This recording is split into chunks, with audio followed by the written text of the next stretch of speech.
Good afternoon, or just good noon, everybody. Welcome to the November meeting of the Planning, Energy, and Environmental Quality Committee. We have 4 members present in chambers and 1 member, our chair, Annie Koreman, on Zoom, per a legitimate, excused Zoom attendance. First up is public comment, and we have at least 1 person in chambers. I'll read the rules for speaking under privilege of the floor first, and then pass it off. The rules are: number 1, I agree to a 3-minute time limit. I agree not to raise my voice. I agree not to use lewd, obscene, profane, slanderous, or libelous language, or speak or act in a manner that would tend to incite a breach of the peace. I agree not to speak about county personnel matters. Personnel matters include comments about the job performance of named county employees other than elected officials. After 3 minutes, I agree to leave the microphone and yield the floor. Transferring time to another person is not permitted. I agree to be courteous and not make comments, gestures, outbursts, or other disruptions while other members of the public or legislators are speaking. And I agree that if I cause a disruption and am asked to leave, I will leave the chambers. And we've got Diana Cole.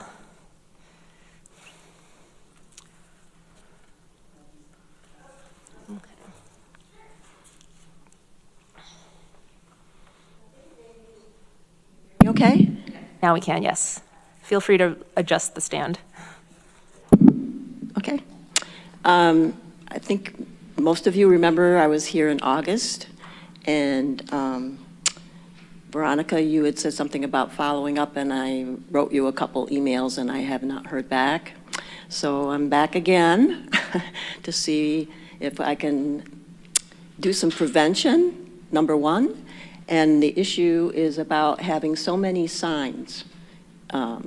I live on Coddington Road, and I've lived there 8 years, and I've actually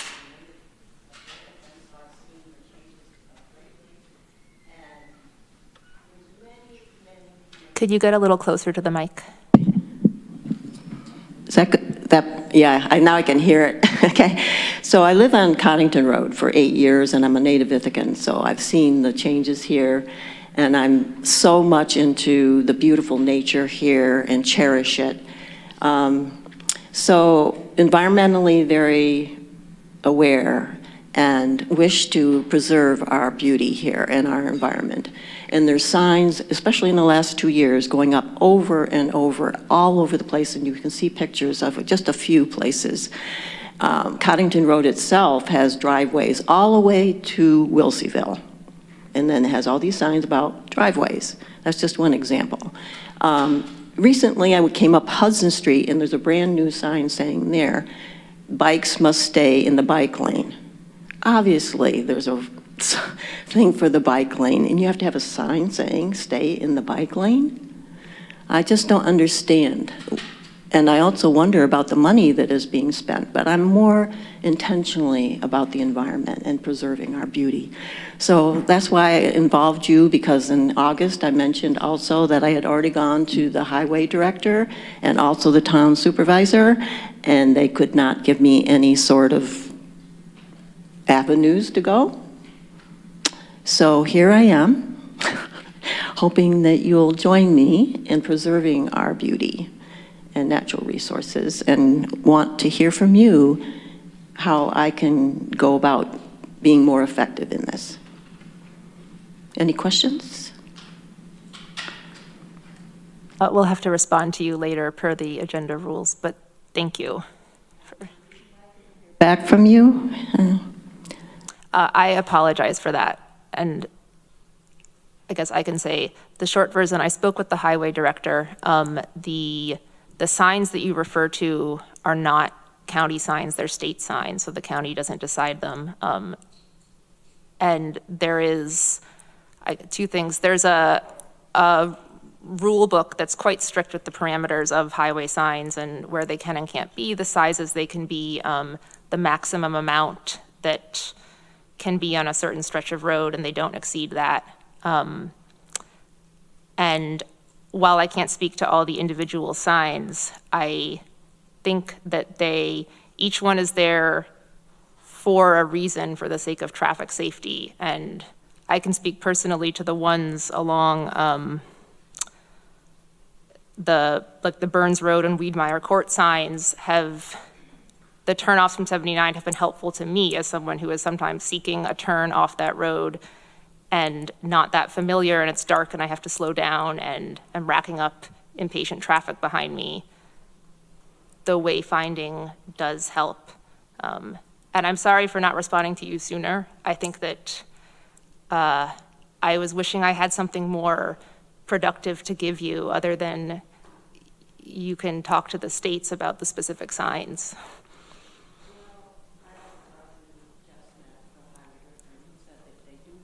Discretion. They have some discretion.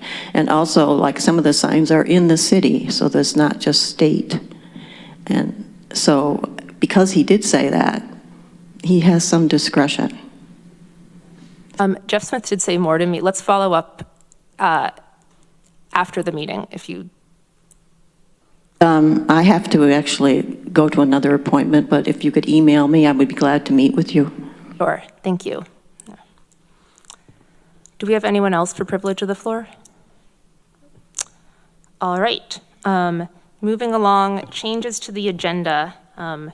There was one thing, if everyone approves, down in item 9, the Department of Recycling and Materials Management. The last 3 items are resolutions, which committee members got revised versions in paper and by email. So we'll be looking at those when the time comes, but also I would like to swap the order so that resolution, the one that listed as D here, I guess ID 12792, the bond resolution about the landfills, comes last after the other 2 landfill-related resolutions. Are there any objections to that change? Great, seeing none. And Annie? You are muted. Sorry, not an objection, but I just wanted to make a comment after that. So, so far I've been able to hear everybody. Veronica, you're doing great, but just to remind folks that we are, or some people might not know if you're coming from other departments, we are having some issues with our microphones.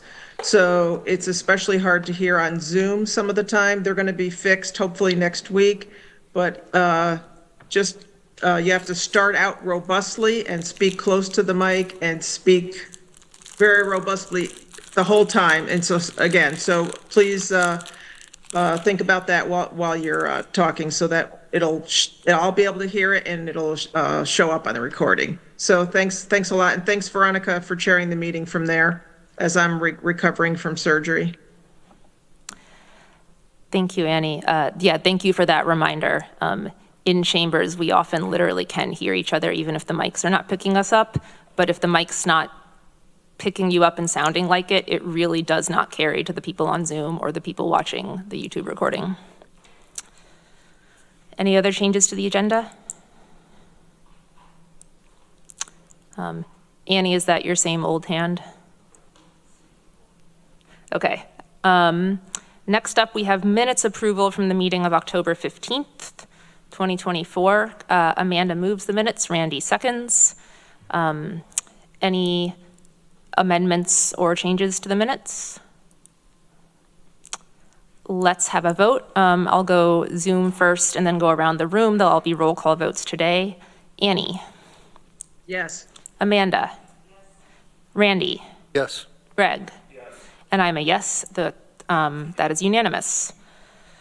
Next, we have advisory board reappointments for 2025. There are quite a lot. I think, Brittany, help me. Do I read them and then does someone move and we vote on them? Is this a voting item? It is a voting item. Okay. You do not have to read them if you don't want to. Okay. Yeah, I will read an abbreviated version. I'm not going to read when, I won't read when the term expires, but we'll just read the reappointing people. For the Water Resources Council, we have Darby Kiley in the Planning and Sustainability Department seat. For the Hillview Road Landfill Citizens Advisory Committee, we have Brian Eden as an at-large member. For the Climate and Sustainable Energy Advisory Board, these are all at-large members. We are reappointing Brian Eden, Sarah Schnabel, Irene Weiser, Andrea Aguirre, I'm sorry, I'm butchering your name, J. Louise Bruce, Danielle Eisman, Martha Robertson, Guillermo Metz, and Rebecca Evans. For the County Planning Advisory Board, we are reappointing Liddy Barger as the Human Services Representative, Ernie McClatchy as the Education No. 1 Representative, Gay Nicholson as an at-large member, George R. France as an Agriculture Representative, and CJ Randall as a Local Planning Non-Urban Representative. For the Agriculture and Farmland Protection Board, both as farmer representatives, we have Norman Lynn Davidson and John P. Fleming. And finally, for the Environmental Management Council, we're reappointing Elaine Tietjen as an at-large member. Could I have a motion for this set of reappointments? Greg moves. Randy seconds. Any discussion? Okay, great. Roll call vote. Annie? Yes. Amanda? Yes. Randy? Yes. Greg? Yes. And I'm a yes. That is unanimous. Congratulations and thank you for your continued service to all of those folks. Next up, we have a chair's report, potentially. I'm chairing, but I'm not the chair. So Annie, do you have anything? I don't have anything today. Thank you. Fantastic, thank you. Then we are on to the county administrator's report. Norma Jane, Deputy County Administrator. I do not have a report today. Amazing, this is going swimmingly. Then we are already up to the Department of Planning and Sustainability. And I see Darby Kiley is on her way up. Wearing the coolest shirt ever, I might add.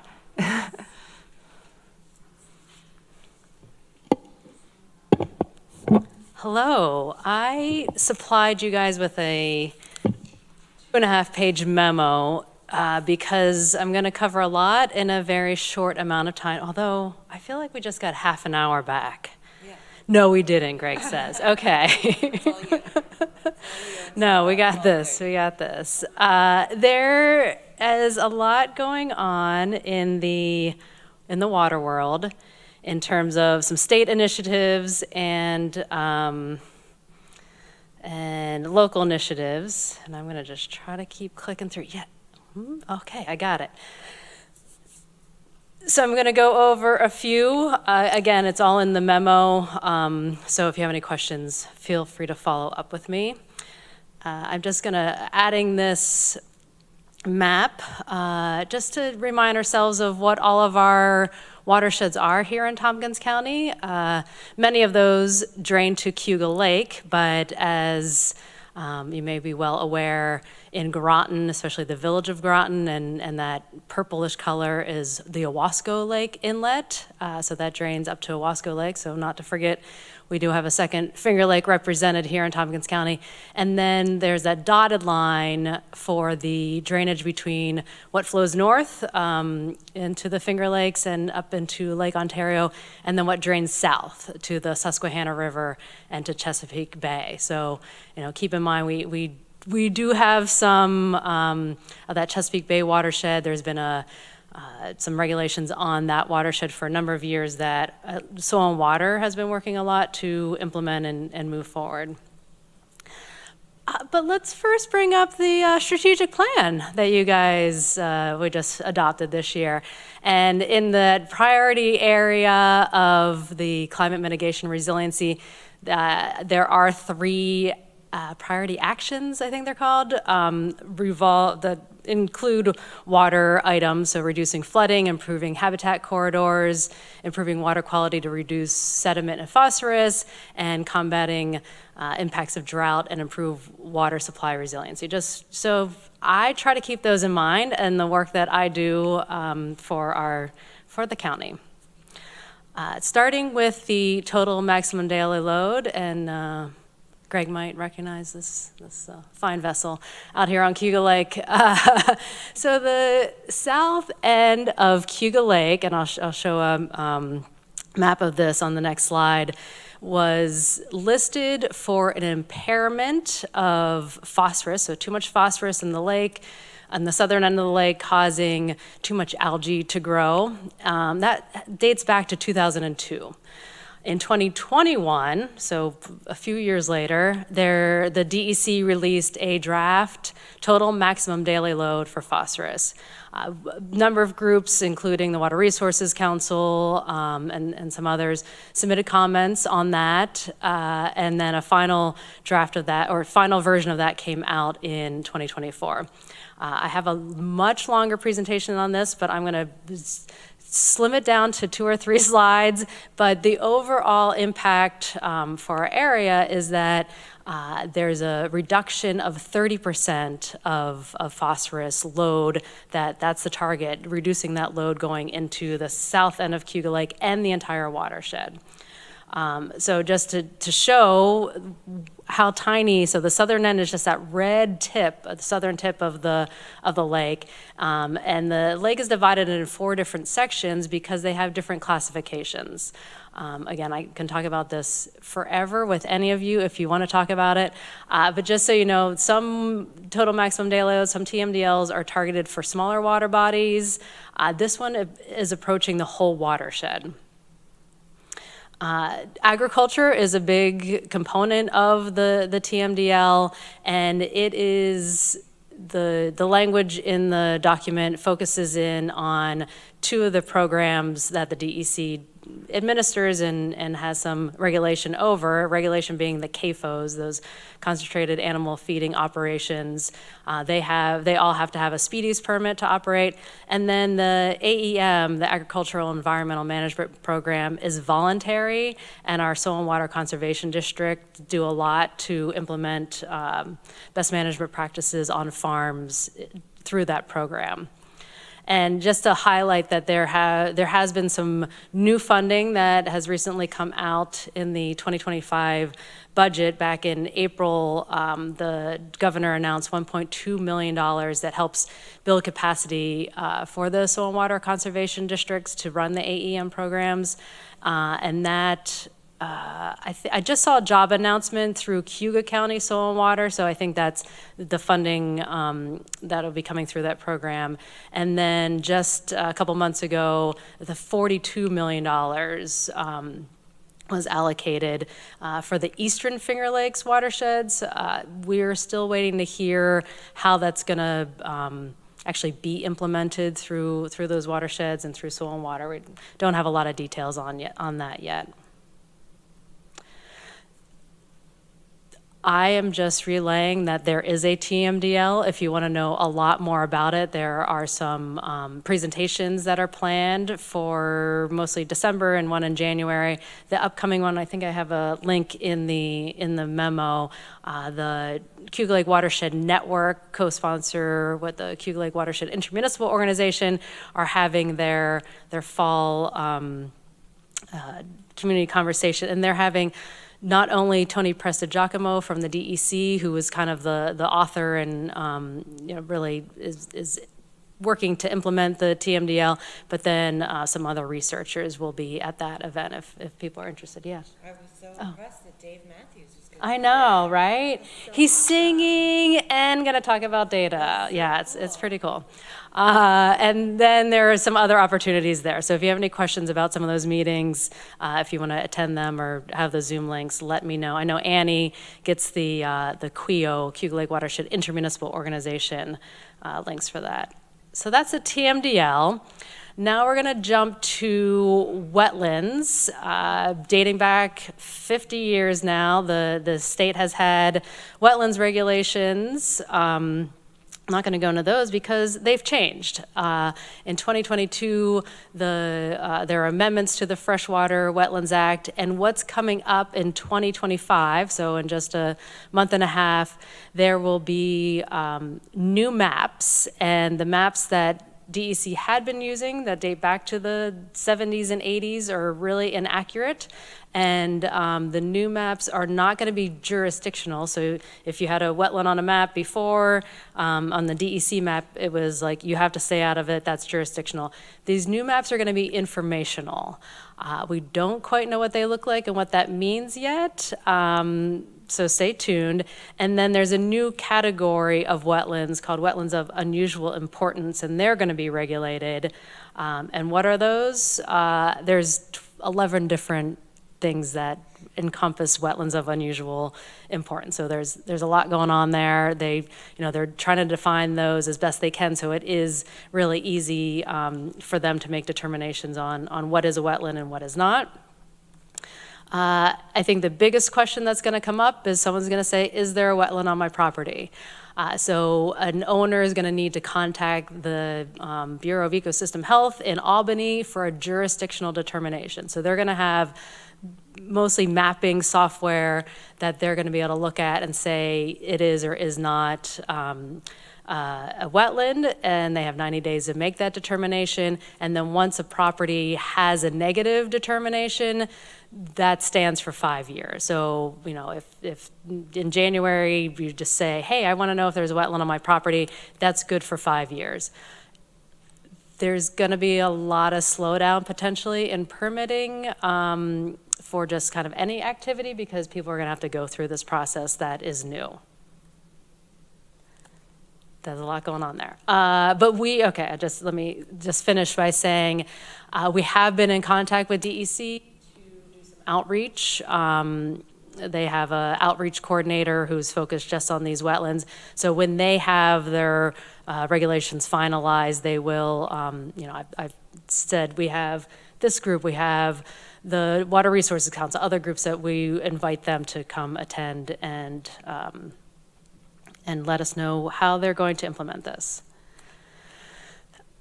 Another effort that's going on statewide, but also locally, is the state has had funding for what's called Drinking Water Source Protection Program plans, the DWSP2.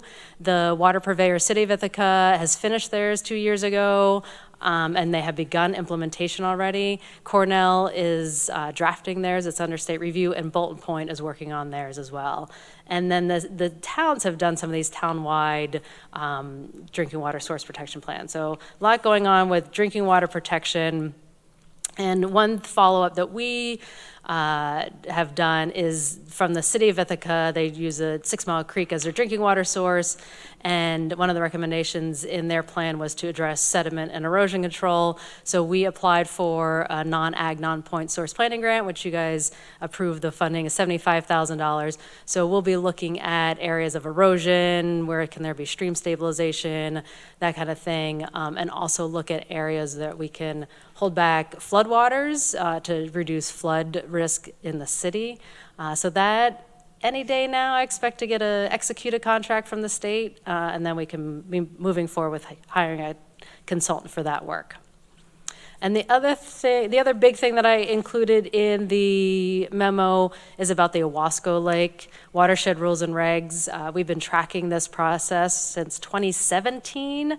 The city of Auburn and Owasco town both pull their water from Owasco Lake, and if you've listened to the news, there's a lot of harmful algal bloom issues in Owasco Lake, and as Amanda kayaking on, I know, different waters. She's running into halves all over the place. I think I even saw some in Fall Creek yesterday.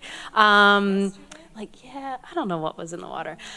So City of Auburn, Town of Owasco worked on a multiple-year process to update their 1984 regulations, and so they handed them off to the state in 2020, and 3 years later, the state responded and said, we don't think you actually need to make any changes, and they actually proposed a reduction of the protection measures that was in the 1984 version.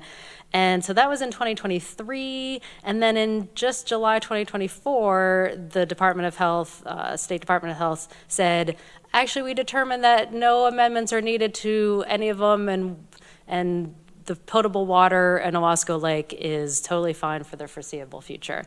So there's some issues people have had with that. The Water Resources Council has written a couple letters on this topic, and most recently, I think just last month, approved a letter asking the governor, but then this went out to a lot of state agencies and state elected officials for, let's talk about this process, because we understood what the process was to update the watershed rules and regs. You obviously have changed that. And then what do they see as the data that does protect those, that drinking water source? Where's the data that says that this is safe for the foreseeable future? And then just reopening the process. So that was the main gist of the WRC letter, which we can supply if you're interested. There was a HABS meeting last week and another one coming up next week if anyone's interested. That one's up in Seneca County. And then I think the only other thing, the CUIO meeting this coming month, we're going to have Assembly Member Anna Kellis and Senator Rachel May are going to be at the Cuba Lake Watershed Intermunicipal Organization meeting on November 20th to talk about some legislation that they have been working on, proposed in past years that we have questions about, one on PFAS, one about Open Water Data Act, another one on a Finger Lakes Commission. There's quite a few that at least Rachel May and Anna Kellis have sponsored. Any questions?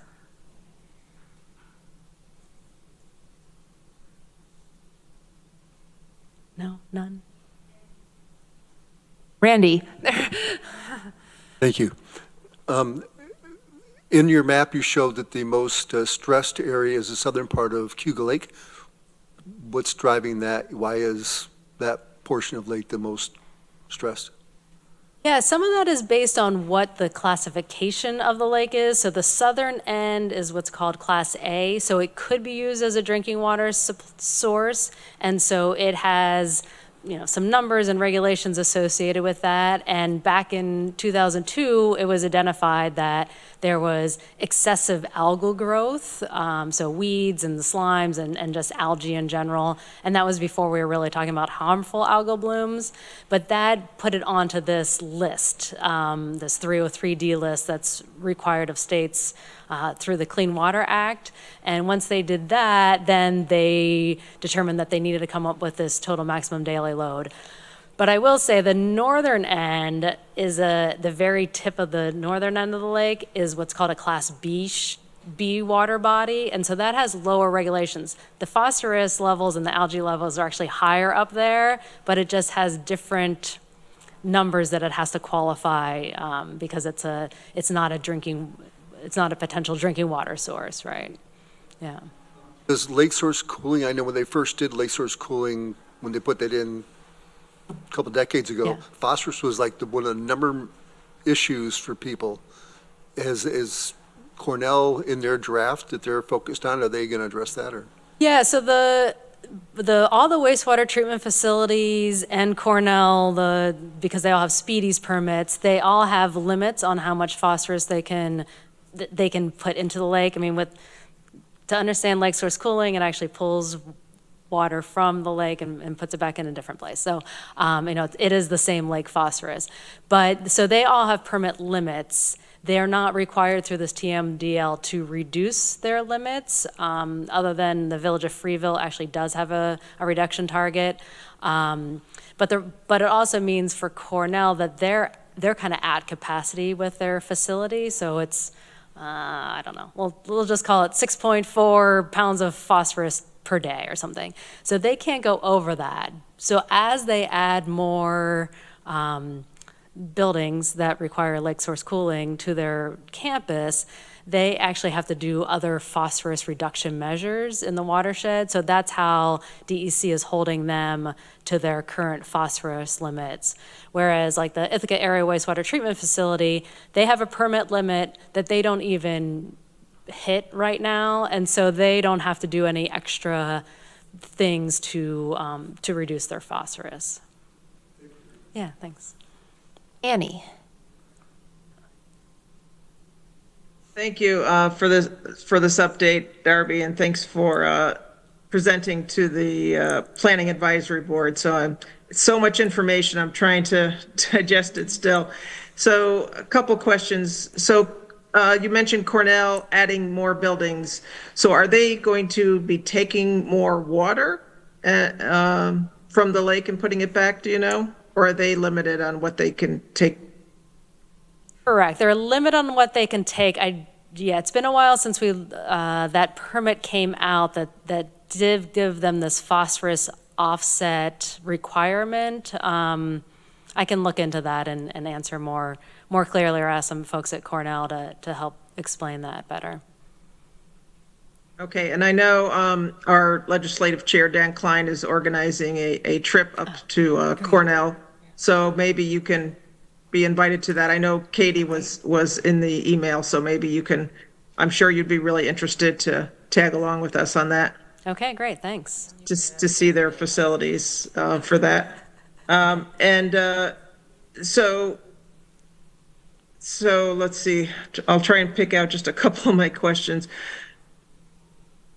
So far, what we have coming down from the state until the new program comes in with all this money they've allocated, so far it's been voluntary of what we're asking of farmers. Is that correct?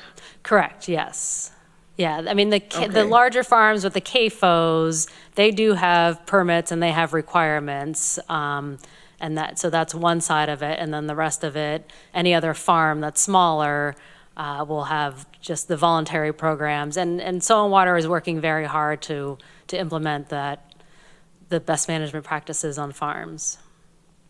Okay, and whether it's farms or septic systems or, water treatment systems, I know there's a lot of factors that influence the lake, but it sounds, with the Owasco watershed not being able to put in new regulations, it sounds like it's going to be hard for this watershed, the Cayuga Lake watershed, to be able to enact anything. Well, I mean, I guess we'll see what happens, what comes down, but it seems like most everything's going to be voluntary unless unless an agency has a permit. Correct, yes. Okay, and then you talked about the wetlands designation. So what would be the factor that somebody would have to get the wetland to contact the Bureau of Ecosystem Health to find out if they have a wetland on their property?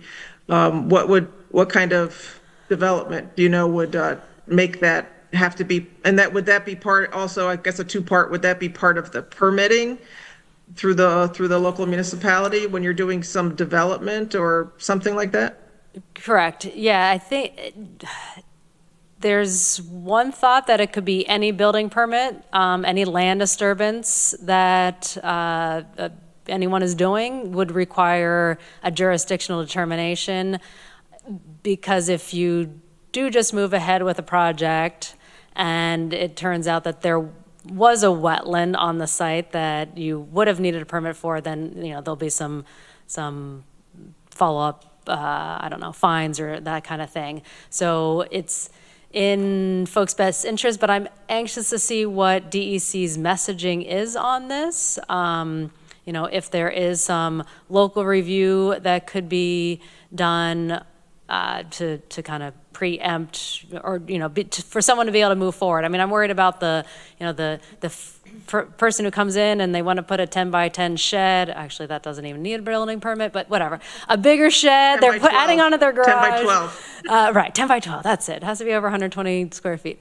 That they come in and get a building permit and put it in, and then, is it going to be complaint-based, that someone's going to say, hey, my neighbor put a shed on a wetland, and then they'd get fined or have to move the thing. So it's not clear to me how they see this rolling out. And I have suggested they are going to need to do a lot of education with code enforcement officers and local municipalities for them to understand, no, you can't just give the building permit until we've said this can move forward. I mean, I think the bigger projects are going to be doing wetland delineations and already have done that contact piece, so they will have their jurisdictional determination already there, but it's going to be probably more the mid-sized projects where you're not really sure if there's a wetland there because, well, right now we don't know what the maps are going to have on them, if it will have every single of these wetlands of unusual importance, or some will be held back from that. Great. Well, thank you very much. That's all the questions I have for now. Greg? As we're talking about water and the inlet and all that other fun stuff, any idea when dredging's going to happen? I have heard that that's going to move forward. I actually heard this at a meeting in I heard this several years ago too, so I'm just. No, I know, but but then they never followed up. But someone from the city said that they were contacted by DEC, that they were ready to move forward with the inlet dredging. That's all I know. Sometime in like 2028, 2029, I or don't like. know. I'll or it makes a yeah, difference. I'll email them and ask if they actually had a date. That's a good That reminder. would be great. I wonder how, it's interesting, like these are such complex systems and how all of this stuff probably has some sort of role in all working together in some scientific way that many of us probably don't understand. But it's such a complex system that I think we need to stay focused on all fronts. Yeah, I just went to a talk last week at Cornell on a researcher from Canada studying harmful algal blooms, and just to hear all the issues they have in Canada, which we were like, but that's Chile, and they have all these lakes that have a lot of salt impacts, and how there's different cyanobacteria that grow there, and yeah, it's pretty, like, just the harmful algal bloom side is so overwhelming and complex. Not to be really depressing, but. Other questions or comments for Darby? Very much. Annie? Yeah. Just one more? Yeah, so you said 2002, the southern end of Cayuga Lake, and I'm trying to remember the designation that you said. But have they tested since? I mean, this is 2002 data? No, they have continued to test, and the modeling, the work that was done to develop the total maximum daily load, they did research. I think they used data from the late 90s until 2013, and we actually had some questions about that the data ended there, and then they put out the draft in 2021. But the comments that or the response to comments that DEC included in the TMDL did have data from subsequent years, so up through 2022, I think. So they do still see a need for the TMDL. I guess that's the point that DEC will make. Okay, good. Thank you. Thanks. I want to express my appreciation for this comprehensive yet concise update on many things water. It's helpful to get all these pieces of information in a context. I also hope people start to refer to the wetlands of unusual importance by the acronym WOWI. Oh, good. Okay. Thank you. I don't know. Yeah. I think it'll be great. All right. Thank you. Yeah. Next up, we have a resolution entitled Making a Negative Determination of Environmental Significance in Relation to Resolution Number 2024- to be determined, appropriating funds from the Tompkins County Natural Infrastructure Capital Program for the acquisition of the Town of Ithaca's Sage Preserve, ID 12879. Randy moves, Amanda seconds. All right, and Abigail Connor is here to tell us about it. I also have Mike Smith from the Town of Ithaca Planning Department here with me. He's a senior planner over there and has been really taking the lead for this acquisition for the town. So he's here to answer questions as well if those come up. I am going to just share my screen. I know I have a pretty detailed memo with a lot of information in there for you guys. I'm just going to give you just a brief, just a brief short overview in this presentation for you.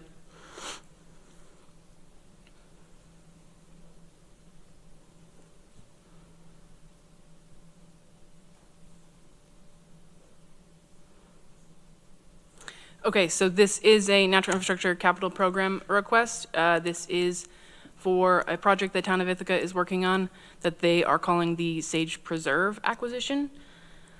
So what we're looking at, we're in the town of Ithaca here. We are just south of Ithaca College. So you can see just above that parcel that has those two little teeth there. Those are the Ithaca College natural lands, and Ithaca College is just further north here. The project looks to protect 135 acres. And these next three pieces are really about how it qualifies based on the materials that we took through you all to update these guidelines. Those guidelines were updated in May through this committee. And so it qualifies based on the protection of streams, wetlands, and also offers recreation. It will be permanently protected as an addition to the town of Ithaca's preserves. And the request amount here is for $200,000. That is the maximum level of request. That request needs to be no more than half of the assessed value. But the assessed value for these three parcels in the town of Ithaca is $754,000. So they are quite below that threshold there. That is my brief overview for you, because there was a lot of materials in that packet if anyone has questions. Amanda. Thank you so much for working on this. This is great. I like maps. So the three parcels that don't have the lines through it, those are the three main parcels. And on this map, it looks like there's already a little trail that goes through, or? Yeah, so the Planning Advisory Board, when they looked at this before recommending it on to you all, they asked if the town would be willing to take a look at what the existing trail network looks like on that property already, and that's what that denotes. Yeah. I mean, I think this would be a great use of our funds and a good section for all the neighbors in that area to, you know, be able to get out and walk and other people too. So thanks. Randy. Nice area up there. So who would end up owning the land? It would be owned by the town of Ithaca. How is that not gifting? I'm not giving money to people to buy something. How is that not gifting? Because it seems to me that, I don't know, it just seems, we're choosing somebody. Looking at Norma here. Not opposed to it, I'm just saying, you know. Not to put you on the Capital spot, program, Nora. so- I don't have an answer. Look into it. I certainly don't have an answer to that either. So. Worried to weigh in on that. I think Katie can answer, but I'm pretty sure because it's a capital program and it has the guidelines, it may be how that protects it, but Katie. Katie, Well, go I would ahead. think in this instance, it's going to another municipality, so there isn't a private entity that's benefiting from this. It's offsetting some of the costs of a municipal partner. But yeah, I think asking the question of Maury probably is a good idea. Craig. What else could the land be used for? Town, what are the permitted uses currently?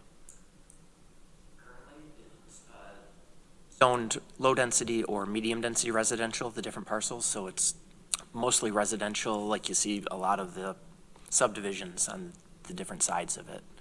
With those subdivisions, are there municipal utilities that are near to it? Water, sewer, anything like that? Yeah, the residential subdivisions on both sides have public water and sewer. So I will say I value our natural areas. I value keeping natural areas natural. I also believe that there's an element of, we have a massive housing shortage. And we have an established neighborhoods and density and things in this area that have the biggest challenge to development, which is infrastructure, readily adjacent to those parcels. And taking something of this size out of the equation from a municipal partner seems like we're going against the idea of creating more of a very needed commodity in our community, which is housing. And so this is a tough one for me because I value and I respect the need to preserve these areas. I also think we have a lot of these areas in Tompkins County, and we'll continue to have a lot of them. So the idea of taking away this amount of land from somewhere that could have a significant impact on housing and the creation of additional housing, and done in a way that also preserves the natural beauty of the space, I'm challenged by, because I think it's kind of an unlevel playing field it's relatively easy for municipalities to acquire large tracts of land like this, where a private developer to do something like this, to get additional funds, to get the support, et cetera, would be very difficult and very costly. So I don't know. I'm sure we're going to have to vote on this in about a minute or two, and don't really know where I'm at. But its adjacency to already a built environment, I really struggle with taking this large of a parcel out of the equation. And I'm just being as candid as possible right now. I see Annie and Amanda, but if Michael or Abigail wants to respond first, go for it. One thing that I would mention, just off that map to the kind of upper left-hand corner going towards King Road and Danby Road, which is just off. Do make sure you're close to the mic. You can move around. So just off the map there is that intersection for the town's comprehensive plan and zoning is a new neighborhood area. So part of our conversation kind of in the town has been focusing the neighborhood, the residential, more commercial stuff at that intersection in that area, and then people would have this natural area basically within walking distance of all that development. And that new neighborhood code with those landowners and stuff is more where the development should be focused, and that has the public water and sewer also. Annie? Mike just answered my question. I was just going to ask about thoughts on how the town came to recommend this and to designate this area. So thank you, Mike. Amanda? Yeah, just in response, Greg, I mean, I totally take your point, and we have housing shortage and, people need places to live, but once land is used up, that's it. It's used up. And, you can still have trees in your front yard, and there might be, the neighborhood in the top right corner is in my district, and there's that little green line that goes through between the properties, and they do have a little tiny walking trail, but it's not much. And there is a lot of open land in Tompkins County, but it's slowly being taken up, and if we don't preserve pieces of it like this that are in places where people can enjoy and walk and, be outside, it's all going to be gone. And there is more housing being built, things are growing and changing, but the constant sprawl is not ideal for, I don't believe it's ideal for our planet. So that's my 2 cents. Other discussion on this resolution, which is one of 2 on this project. I would just note that this first resolution is the neg deck, and we are concurring with the town's negative declaration. All right. Why don't we vote on this one and then move the next one, and we can discuss more as needed. So we'll do a roll call starting on Zoom. This is, yes, the negative determination of environmental significance. Annie? Yes. Amanda? Yes. Randy? Yes. Greg? Yes. And I'm a yes. That passes unanimously. So now we have, a resolution entitled Appropriating Funds from the Tompkins County Natural Infrastructure Capital Program for the acquisition of the town of Ithaca's Sage Preserve, ID 12880. Amanda moves. Could I have a second? Randy seconds. Discussion, if any. Randy. I have a question, this just, and maybe Lori can answer this question. I was looking at it and the amount of money that's in this account right now, and we're taking 200,000 out of that, and it took us down to 820,000. Did we take 400,000 out of this account for our budget for 2025? I can't remember. 400. Yeah, so it's noted in the memo there that if the county budget is adopted and this project is supported, the remaining fund balance will be just about 420,000. I just couldn't remember what it was. Thank you. Thank you. Other discussion? Let's have a vote then. Starting on Zoom again, Annie, Yes. Amanda, Randy, Yes. Greg, No. and I'm a yes. That passes 4-1. All right. Thank you. Anything else, either from you, Abigail, or Katie, or anyone else from planning? Seeing some smiles and head shakes, so I guess that's it. Thank you all for coming. And we are moving on to the Department of Recycling and Materials Management. We've got Leo Riley here and Kat McCarthy and Ren Kingsley coming up and starting with some information, so I'll let you take it off. Take it away, lead off. I don't know what I was trying to say. Well, let's see. Maybe start with some of the updates that we've got. Let's see. I want to take the opportunity to introduce Ren Kingsley. Ren's our new assistant recycling specialist. One of the updates, I think reusable bag was one.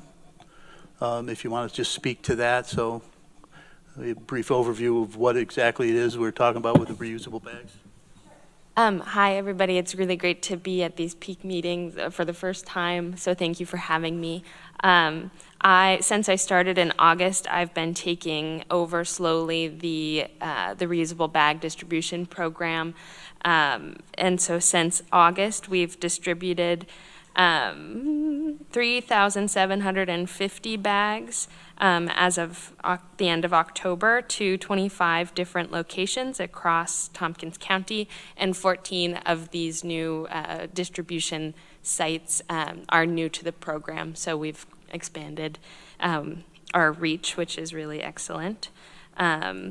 We've also implemented a new online portal for organizations to request bags. So through that portal, they can update if they have expanded their program or if they're changing the ways that they're distributing. We have a more accurate way to keep track of what information we're collecting and how it gets collected.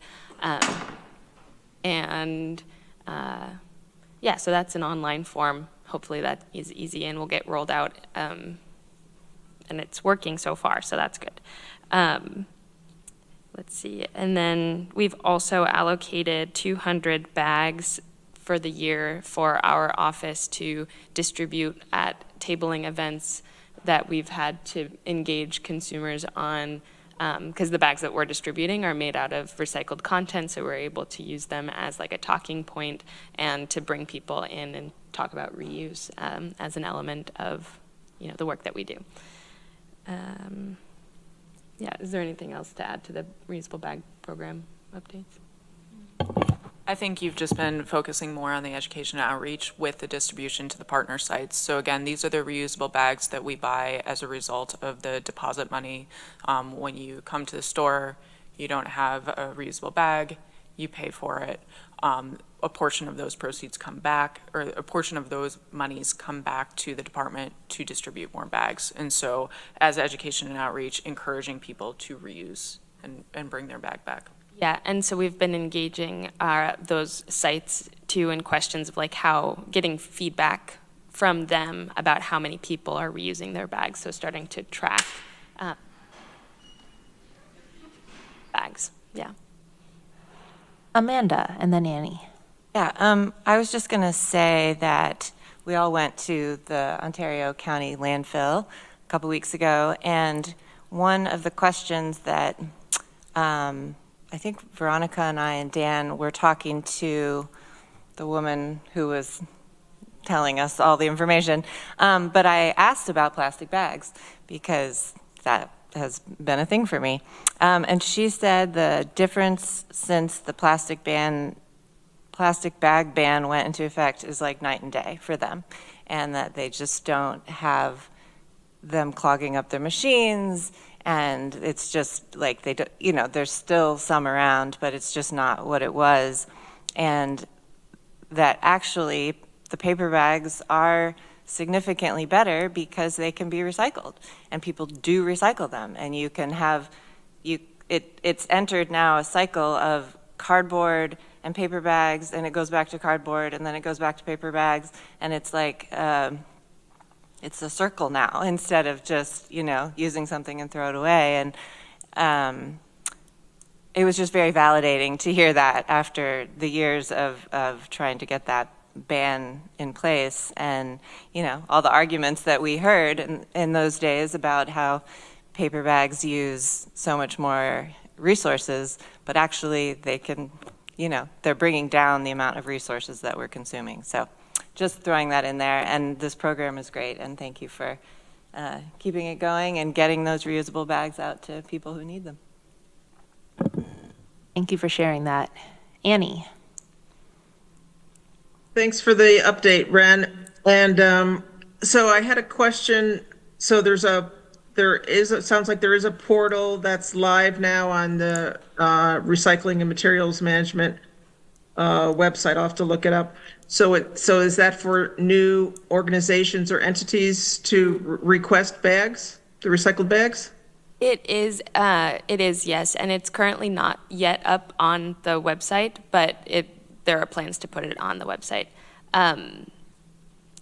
Yeah, so it is both to intake in the form. There's like if you're a brand new business, if you've never participated in the program before, you can then add your like kind of intake stuff. But if you're just like, yes, I've already purchased bags and I just want to request more bags, you know, because some people don't get their annual limit right off the bat. So it's both new business or new organizations and returning organizations. Okay, great. Can you just give me like just a couple of examples of new, because you said there's a whole bunch of new organizations that you've been distributing to. Can you give me a couple examples? Sure. The Learning Farm, or the, Cuba International, their new organization. The Village at Ithaca is a new organization. Let's see, there was, I meant to print out a list, and I have to admit that I forgot to do that, and so I don't have a list in front of me. I'd be happy to follow up and send an email, make that list of the new organizations available after the meeting. Sure, that'd be great. And thank you for offering these as educational, at educational events, because I know I had some that I brought to the local Trumansburg Earth Day event, and to be able to talk to people about it. So thank you for making that happen more often. All right, thank you. Guess you have more updates, I'm sure. Yep, yeah. So the next one, I believe it may have been requested by Ann, but we are going to update you on what we've been doing along the lines of the Skip the Stuff. There was a presentation back a little ways, so Ren's also been looking into that program. Yeah, so for a couple of months, I've been doing research on the different cities, counties, states that have implemented the Skip the Stuff skip the stuff legislation, such as New York City, Westchester County, Hoboken, New Jersey, Westport, Connecticut, the state of Washington, Berkeley, California, and there's a whole list of others that have adopted a range of programs, initiatives that either are skip the stuff or they use different terminology to tackle single-waste plastics in the food system. So I have, let's see. So the basics, right, of the different kinds of initiatives that are included in that kind of legislation would make it prohibited to give plastic utensils to consumers who are ordering food to go without being directly asked for. Some of the legislation also completely prohibits the use of bundled packages of silverware, so like a little plastic baggie that has a fork, a knife, salt and pepper, and a napkin all in that. So like Westchester County, that is one of the items that they've prohibited in their upon request legislation. Others include a total ban on plastic stir sticks, or the use of polystyrene, as it's, yeah, so let's see. Yeah, and some other also restrict the use of cold cup lids or condiment packets completely. Some of the legislation requires businesses to display signage, and let's see, and other pieces of legislation, such as the ones coming out of New York City and California, have gone to great lengths to get third-party web platforms in compliance. And so the work that they've done has now Grubhub, which everybody knows what Grubhub is, they now have on their web platform in all of the locations that they service an item that is request single-use ware. We've done some looking at restaurants in the Tompkins area. We've reached out to 2 businesses to try to talk to them about their policies around single-use to-go items, and haven't heard anything back from them. And we had a meeting with Lou Vitrone, who's the director of the Environmental Facilities Department at Westchester County, and some of his staff to talk to them about their program. They implemented their upon request law back September of 2023, so it's been in place for over a year, and so we wanted to see how it's been for them. And they, some of the key takeaways from their process has been, well, let's see, they had a robust outreach rollout engaging with businesses, and they said that even today they go and meet with businesses who've never heard of the law, and so it's clearly a pretty heavy lift in the beginning, and they'd recommend definitely having a long and consistent rollout process in implementing any kind of legislation. And further, in terms of compliance, they see the need to have as many compliance positions or enforcement positions available, as just like doing the work of following up with businesses and helping businesses get into compliance can take a lot of staff time. The way that their legislation works, they split responsibility between the Department of Health and their Department of Environmental Facilities.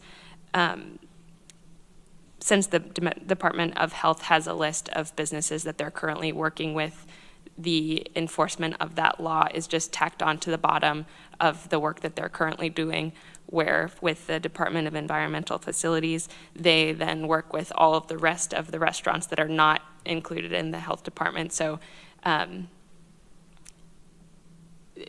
there's like the takeaway there is to be very clear about what restaurants you're hoping to engage with, and not opening up, it's like now you have this responsibility to all of these different types of businesses, and then you very quickly have a lot more work in front of you than you were initially anticipating.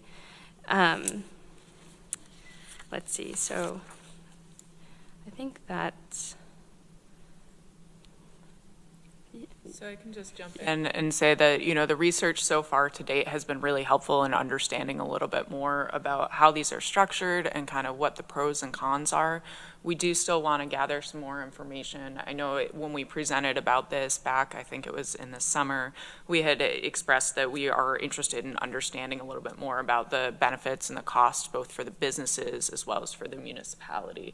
Are businesses saving money when they reduce this? One would assume that they are because they're not giving things away, but it'd be really great to actually hear that firsthand from what their experiences are.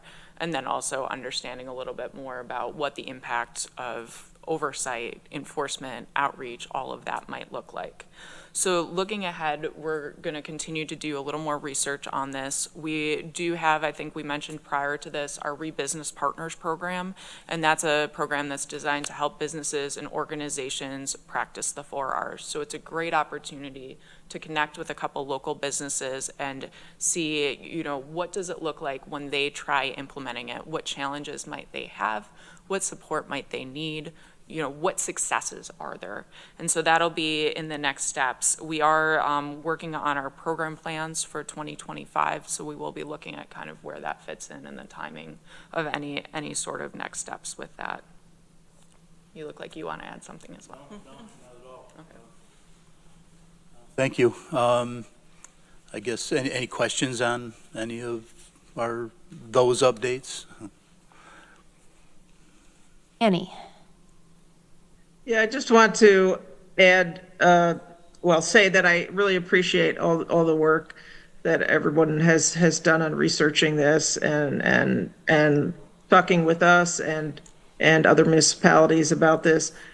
And just say to the members of the community who have been asking us for this, and legislators have been asking us for this too, you know, and we'd all like this to go a little faster, but, you know, figuring this out is taking longer than we thought. Rather than just, you know, we thought at first maybe let's just enact a law, but there's a lot of different nuances to that, and enforcement and education is like was said, it takes a lot of staff time. So we appreciate your department looking at this and figuring out how to make this as successful as possible. So thank you. Yeah, I wanted to also add my thanks for the work you've done on this and that you're continuing to follow up and learn and set us up in our county to figure out what we can do in this vein that's going to be like useful and workable, and the planning is important. So thank you. Let's see, so I think we wanted to mention a grant application. You can go ahead and speak to that. Yeah, we just wanted to let you know that we applied for a DEC Municipal Waste Reduction and Reuse Grant. That's an annual cycle that we apply for that on, and that provides funding for about 50% of our education and outreach around education outreach for waste reduction, reuse, and recycling. So that grant application was submitted in, I believe it was October, and we won't hear back for a little while from it, but. I think that's it for like department updates. Thank you. Any further questions or comments for a recycling and materials management that are not about the resolutions we're about to get to?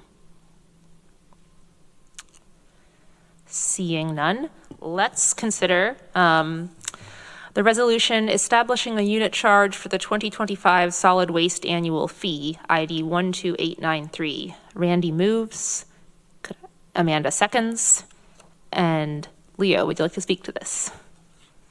I'm sorry? Would you like to speak about this? Yeah, we've kind of been reporting on this kind of throughout the summer. This $2 increase And the annual fee really just is driven from the additional landfill expenses we are going to incur in 2025 that we've already incurred in 2024, but mainly just hovers around and covers just those direct expense increases from the leachate management from the 2 landfills.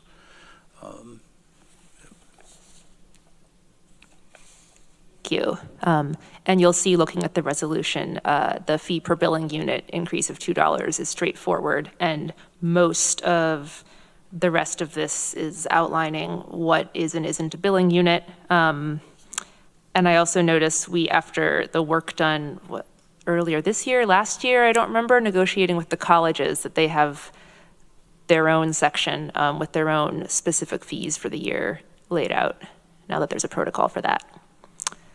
Questions or comments on the resolution? Randy? Question is also part of the bond resolution that we're going to be doing for the work being done at the landfills. Does all of that particular bond get paid directly by the recycling solid waste? So any bonding would do would also be you'd be paid for by your organization?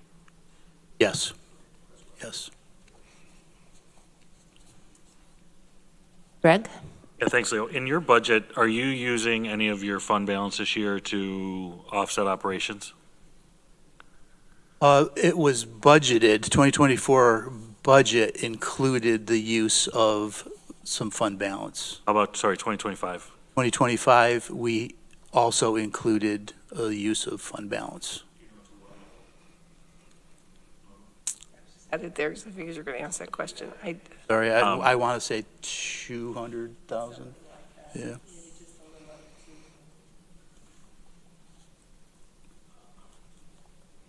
I guess this is the only time and place to do this. I would like to see what we calculate as a unit for colleges and universities. More so, I think, Cornell and Ithaca College go from 5 students per unit to 4 students per unit. I know just on the Cornell calculation, it would be an extra 100 and, but an extra $106,000 for your department in a time where costs are continuing to increase, and we're seeing, the need to dip into fund balance and other reserves. There's little opportunity we can do, and I think when you look at the size and scale of their operation, even though they do have activities put in place and systems put in place to help reduce the waste, and they are a true, I think, partner in recycling and waste reduction. I think just their sheer size and scale could definitely, that's a pretty low trash bill or cost to those organizations for the size and scale in which they occupy within our communities. So I know that that's kind of like throwing a fox into the hen house here last minute, but I don't know, personally, I would like to see them taking on a greater responsibility and role in funding this. Are you talking about in the future, or are you talking about this in this resolution? Meaning, so this. Yes, and. Okay. Yeah, both. Yeah. I'm trying to think what would be involved for that to, work. As far as communicating with the colleges. I guess, could I ask for just a little recap on how the 5 students per billing unit was arrived at? So we looked at what the colleges have been paying prior to this change. So the colleges pretty much have paid the same since the beginning. The formula wasn't necessarily based on or off this unit fee, right? So I'll back up. The unit fee is easy to understand with a residential unit. A residential unit would pay $80 annually.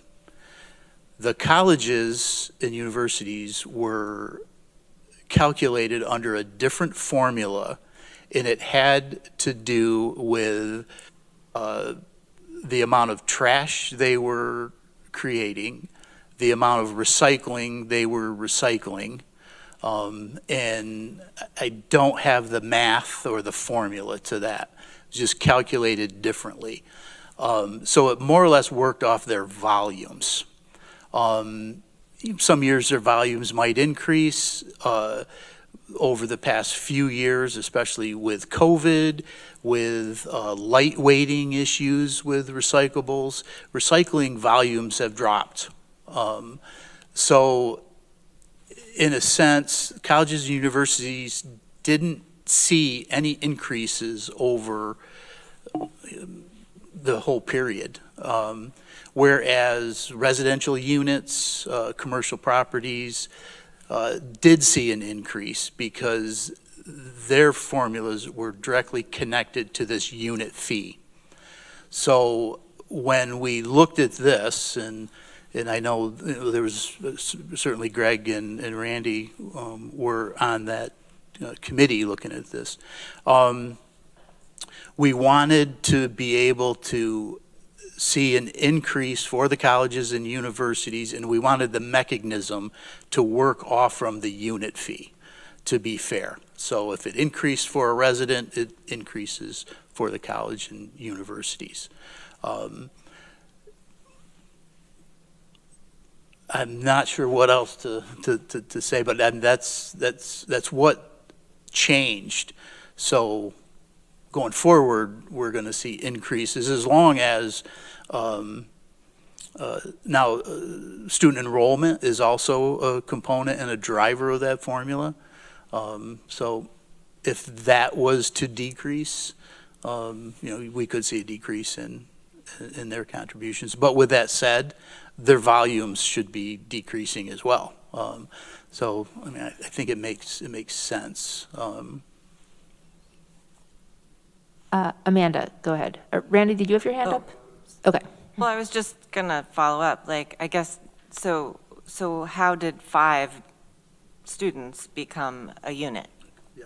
Okay, so to get to that, we did a projection of what the increase should have been from the colleges and universities along the same percentage lines as the residents. So, I think the number might have been $300,000. So we backed into that by using and coming up with the number of students per unit to get them back up to where they would have been had they been increased year over year over the past few years. Randy? Yeah. Greg, thanks for the information, Leo. When I look at the calculation here, 26,000 students, that's about $20 per student for what they're going to be paying for Cornell. And I think the average home, there was data on what the average home size is in Tompkins County. It's less than 4. I can't remember what exactly it was. 3.2 maybe, 3.3. So when to calculate 5 people per unit seems to me kind of low. So I agree with you. Greg? Yeah, so I think one of the other things too is that, Amanda, to kind of answer your question or my sort of understanding of the time I spent with Randy and other colleagues working on this, the complexity of the university's campus, right, is understanding total number of square footage, which is kind of a mystery because they don't have to necessarily report, they don't have to share all that information, or to compile that information through our assessment department or another department would take months and months and months and months and staff time, to beyond. So it seemed like a an equitable roundabout way to get something in place that makes sense, which I agree with, and I still support looking at it this way. I have a feeling, I'm not able to put some data behind that because I don't have the total number of square footage. I don't have the occupancy of each one of the residence halls, but I would guess if we treated every facility at Cornell's campus the way we treat commercial warehouse storage, residential, commercial space, we would see a fee that's higher than what we see here today. So that's where, you know, I think we have it's a tough budget year, right? Everybody's got to come to the table with more funds. We're asking every household, every, you know, residence, everybody to do a little bit more. Obviously, Cornell, it's based off the fee, so and Ithaca College, they are also doing more. But I think based on their size that it's more equitable than it was. It's not as equitable as it should be. So that's why I would propose changing those 5s for Ithaca College and Cornell to 4s. Last year they were 5s. I'm looking at the, sorry, I have the resolution. Last year? Oh, it must have been changed to. I had always thought they were 4 when we originally were doing the calculation, but there was so many different iterations and things going.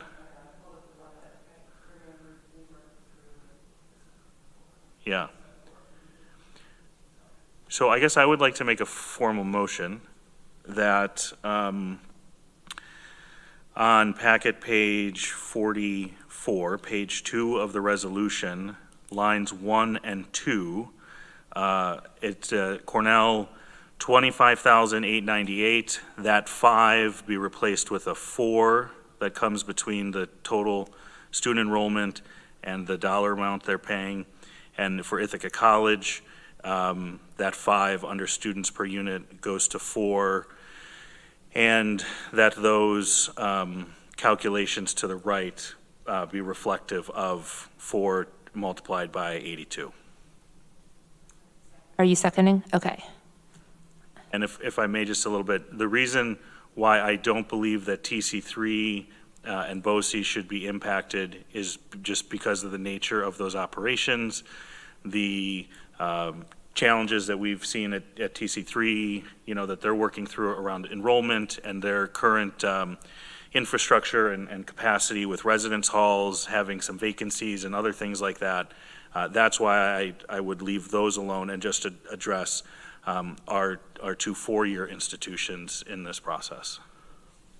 All right, so we have an amendment on the floor to change those 5s for students per unit to 4 for 2 of the colleges. I see Norma and then Annie. Yeah, and I just wanted to point with TC3 also, they have students that are not on campus, they truly not on campus. They're actually working. Many of those students are in high schools and being counted as. So that's another reason why when they decided on the number of units, that it was a larger number of students per unit. Annie. Yeah, so when this formula was completed, I think it was just last year, 2023, is that correct? When this formula was updated? That was, yes. Yeah, that was the first year we put it into place a year ago, yeah. Right, and as I recall, and those who were involved in it have more detail than I do, but this involved, I think, a task force, or at least a subgroup of legislators, recycling, administration, I think also our county attorneys. So this, and negotiating, or not negotiating, but, working and trying to get information and working with the colleges.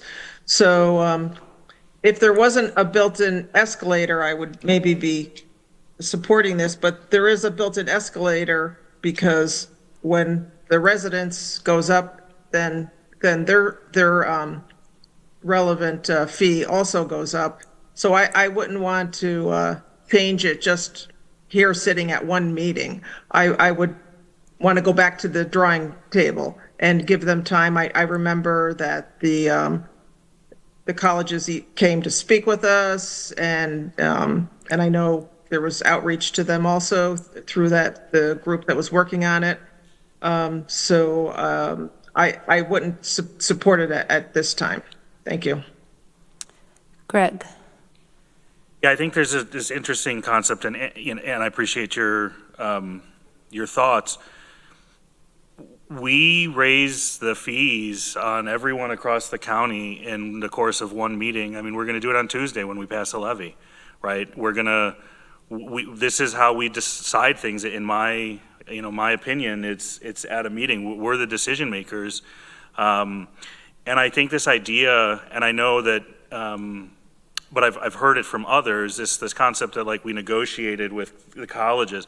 Nobody else gets to sit here and negotiate their fees, right? So like, I mean, I would love to sit down with every homeowner in my district and negotiate what fees they pay.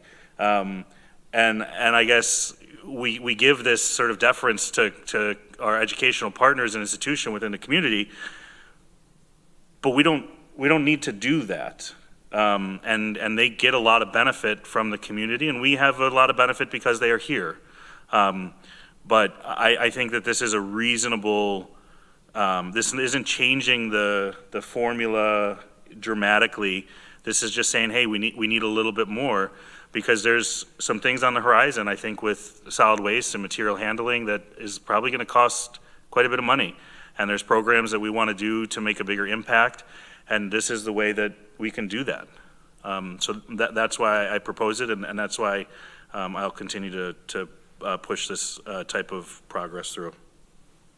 I've got myself and then Randy and Amanda. I have a question for commercial properties, like just some unremarkable commercial property in the county. What's their solid waste fee?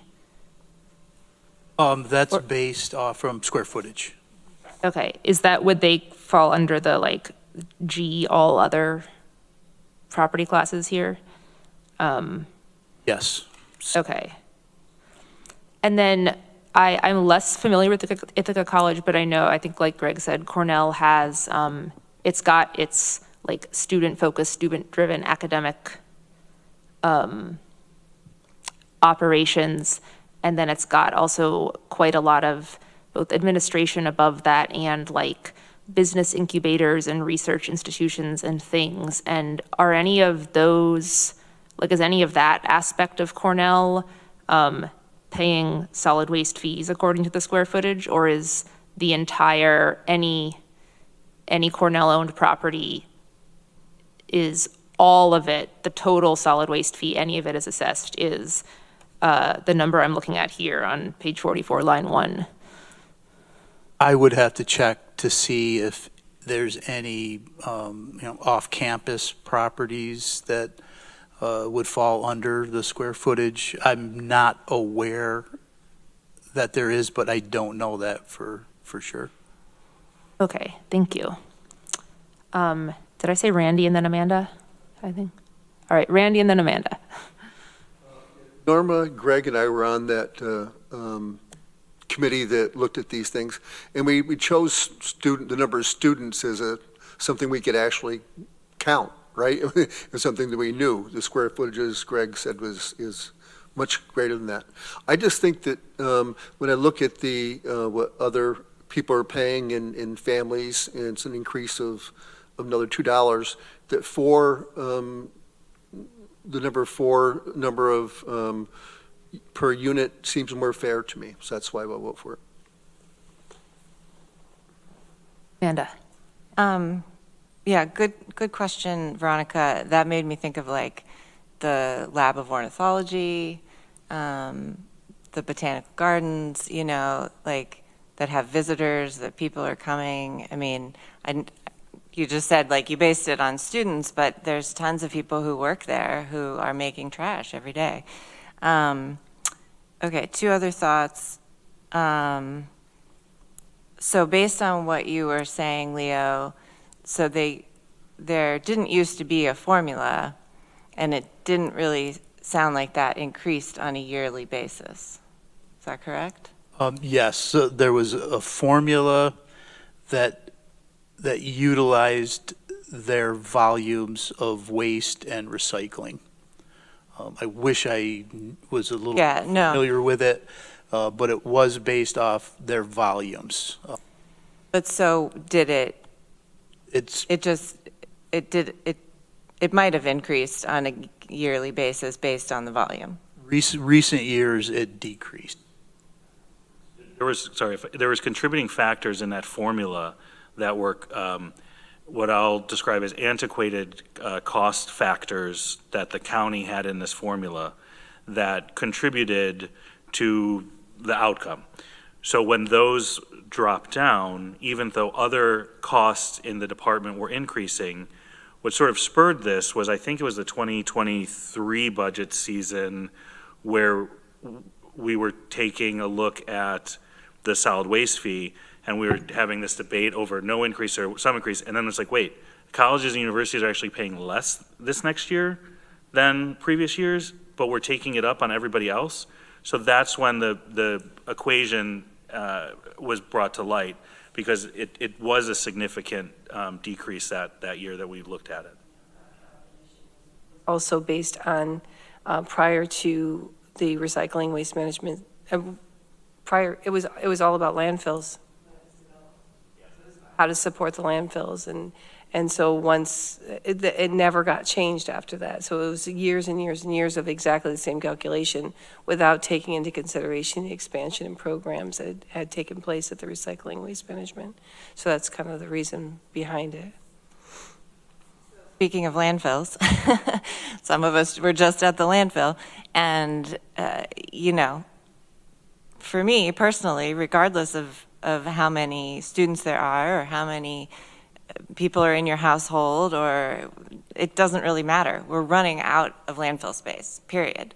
And that facility, our facility where we take our trash, they're building one more cell that will be built up, and I don't know, last for a couple of years, I can't remember.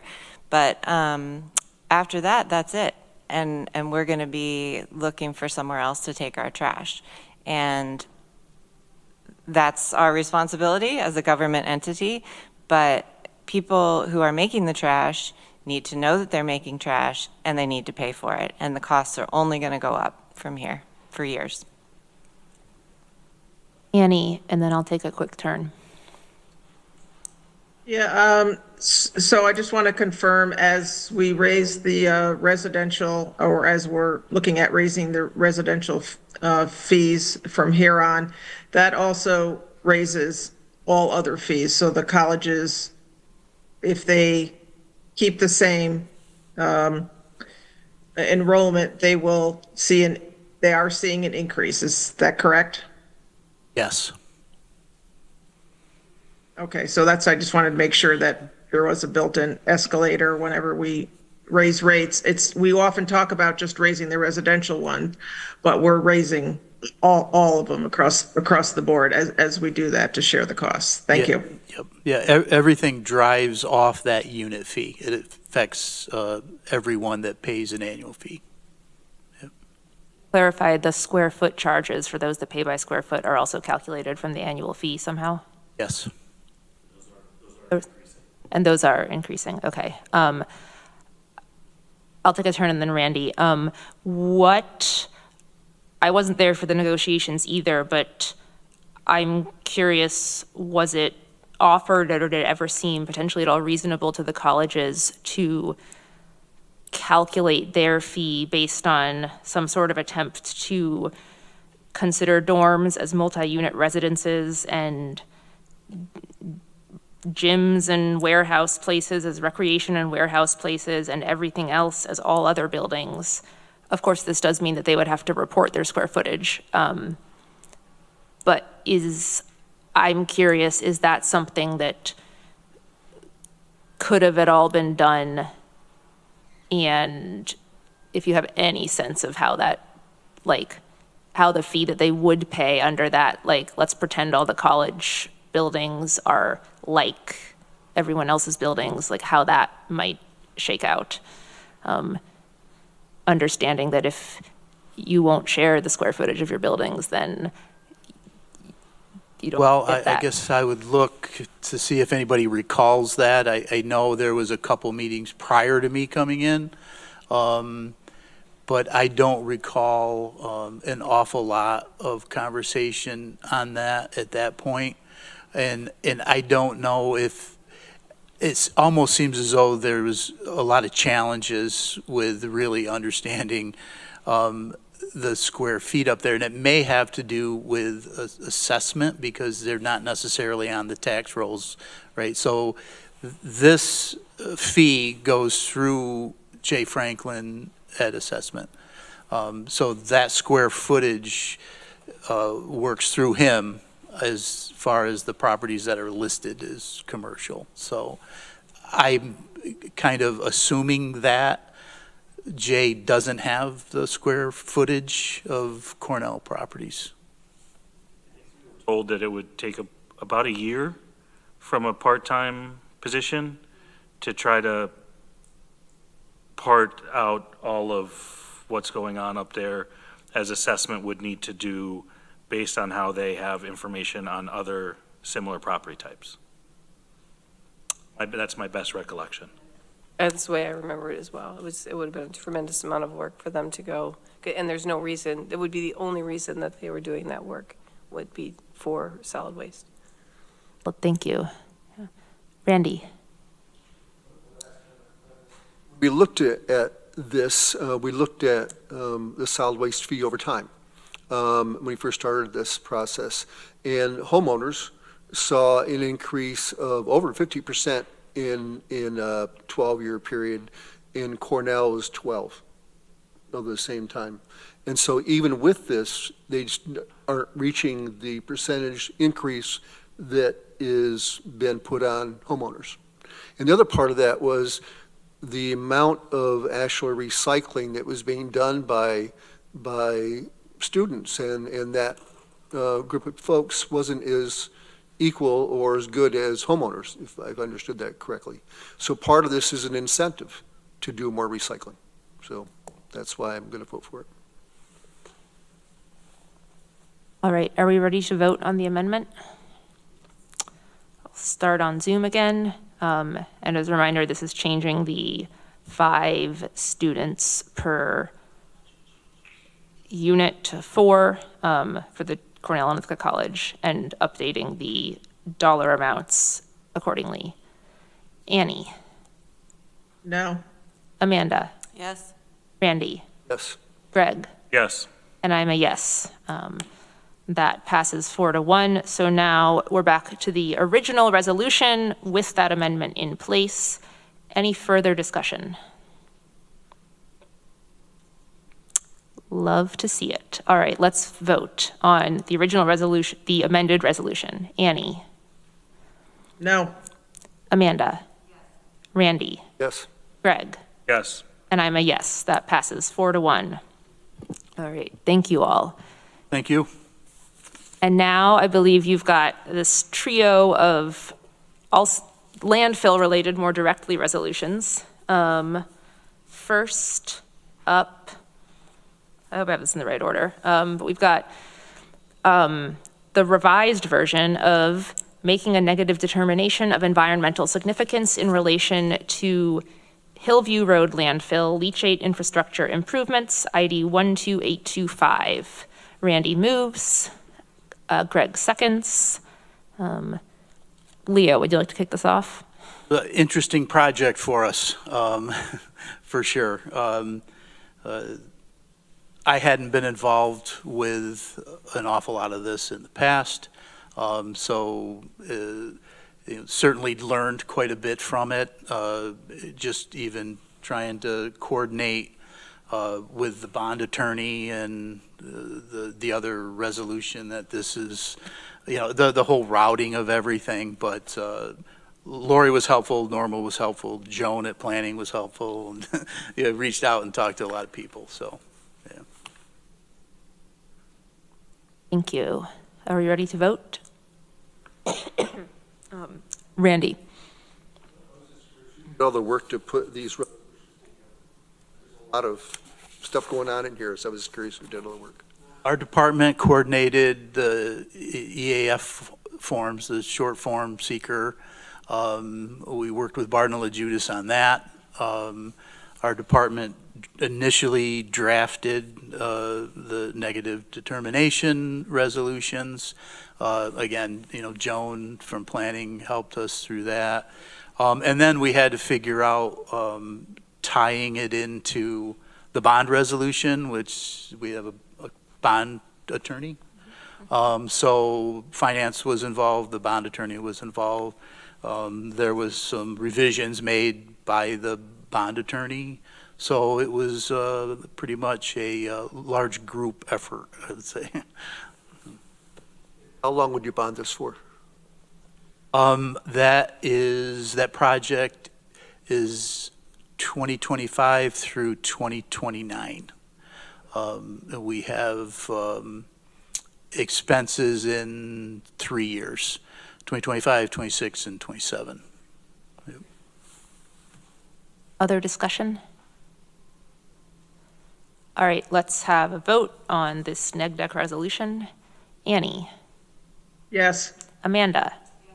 Randy? Yes. Greg? Yes. And I'm a yes, that passes unanimously. Next up, we have making a negative determination of environmental significance in relation to Caswell Road landfill, leachate infrastructure improvements, ID 12826. Greg moves, Randy seconds. This is same story, the other landfill. Any discussion? Or Leo, do you want to say anything? Yeah, they mirror each other. The only, well, this is on the, yeah, so as far as the project goes, the only difference is it'll be determined which landfill would receive new leachate tanks, and we'll determine that as we lead up. So there is one new replacement leachate tank in the capital project, and it'll go to one or the other landfill. Greg? Yeah, sorry, and if I missed this previously or somewhere in the plethora of detail, I apologize. Are we increasing leachate storage capacity or just making it better storage or better holding of the leachate at the landfill specifically? I know we've had cost issues with leachate, and I didn't know if there was any,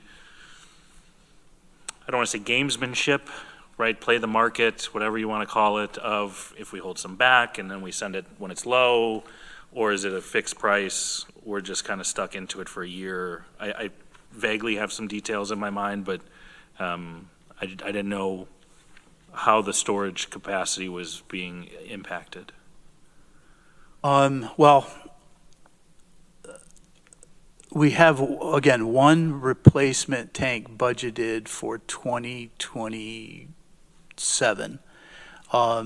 Caswell tanks are smaller than Hillview. Caswell is the landfill that produces more leachate. So I don't have an answer for that, but if we could, when we get to that year, we would be proposing a larger tank if that's possible. Yeah. But that's a good question. I think the first couple of years are going to lead up to rather more exactly what we're going to do as far as a replacement goes. Yeah. All right, are we ready to vote on this? Annie? Yes. Amanda? Yes. Randy? Yes. Greg? Yes. And I'm a yes. That passes unanimously. And finally, for all the marbles, we have a bond resolution authorizing the issuance of up to $1,066,425 serial bonds and notes of the County of Tompkins, New York, to pay a portion of the cost of reconstruction and improvements at certain county-owned closed landfills, ID 12792. Could I have a mover? Amanda moves. Randy seconds. discussion? Any questions? Lori? I'm not sure if I understood Randy's question from earlier, but if you were asking how long we would be paying back the bonds, is that what you were asking? On this particular resolution that is before you right now, it has that the probable usefulness of these objects is 25 years, so most likely it would be a 25-year bond. I'm sorry, Randy, I misunderstood your question. I was more on the expense of it. That just seems like a long, 5 years seems short, 25 seems long. So. Greg? Is this the last time we'll see this type of resolution around this bond, or will there be another resolution when the bond's about to go into place? I believe we come back in February when we do the actual determination of how much we're going to bond and what projects. These are just authorization to bond in case we need it. And then when we make that determination, I'll work with the departments and the bond council. We get that nailed down, and then it comes back.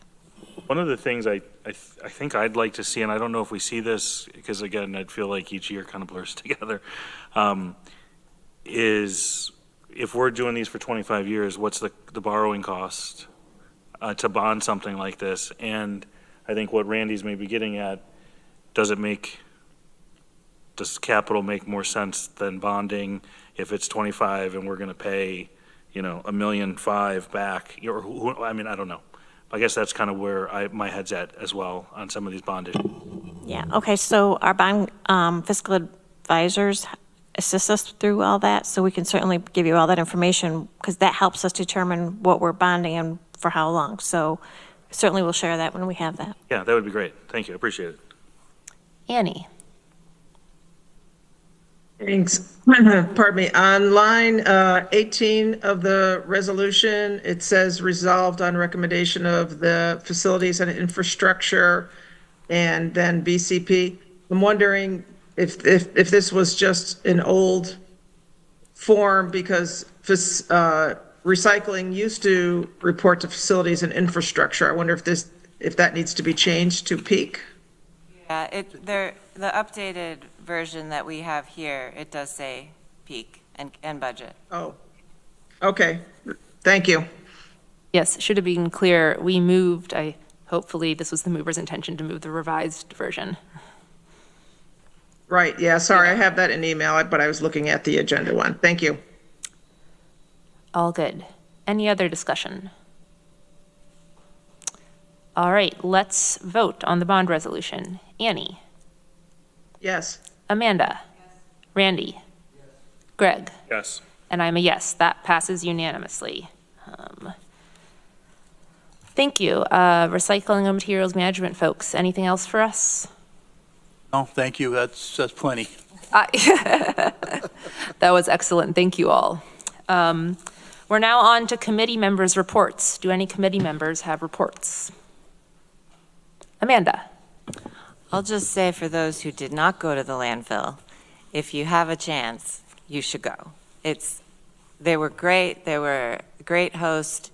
We actually got to drive around and see things. The recycling machine building is just unbelievable. It's eye-opening. So if anyone has not had a chance to go, you should definitely go.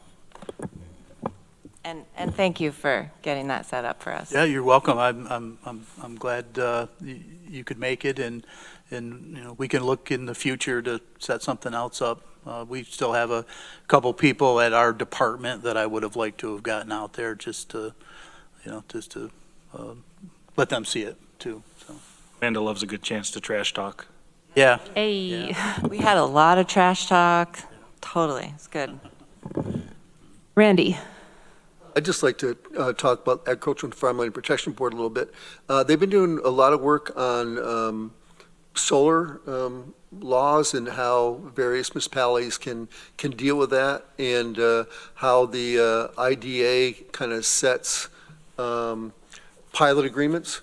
And so in the IDA meeting yesterday, they took some advice from the Agricultural and Farmland Protection Board to put higher fees on prime soils, farming soils. The other, and I believe the IDA did approve that. So they help with that process. There's also a new thing happening that is called host agreements for people who are developing solar arrays. So CC through Guillermo there, he can educate various municipalities on what rights they have to solar development in their areas, and it's become very commonplace for these solar developers to fund other smaller projects in towns, parks, protecting some land, doing various things that are happening now. So municipalities do have a little bit of clout when they approve those, especially the smaller solar installations. So, and also the other part of that is the Soil and Water also is going to comprise a report of all the projects that they've done in the last 5 years that have reduced levels of phosphorus and other things in the various farms that they've been working with.